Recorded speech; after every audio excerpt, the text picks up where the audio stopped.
Next month, voters in Canada go to the polls for a snap election. Leaders of the three parties disagree on issues such as COVID-19 policy and childcare. Natalie Carney has the latest from Vancouver.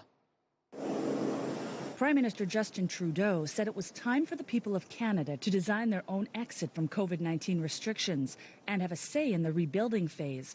And his Liberal Party was the party to make it happen. Good morning. Yet many observers see next month's elections about being much more.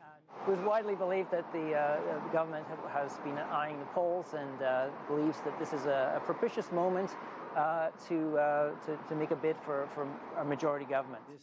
The Liberals lost their majority in 2019 after a flurry of scandals emerged against Trudeau, including an infamous photo of the Prime Minister in blackface makeup. But now the party believes that's all behind it and it can win the majority back. The government's handling of the COVID crisis has, in recent months, they've scored high marks with the general public. There's a high rate of vaccination in Canada compared to other countries, and the government reckons that it will get political credit for that. Canada does have one of the highest vaccination rates per capita, with roughly 65% of the population fully vaccinated. But could COVID also be the reason Trudeau loses?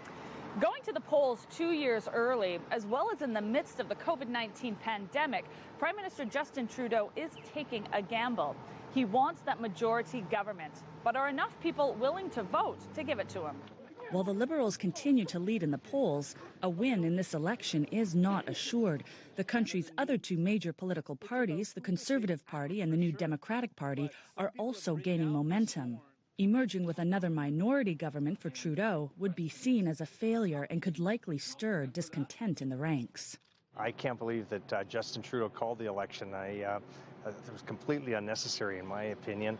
And the fact that there's so many other issues facing our country right now that don't have anything to do with snap election. He had no reason to call it, and I hope he loses.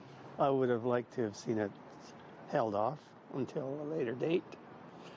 You know, until we see what's happening with the variant and the fact that a lot of people may not come out and vote.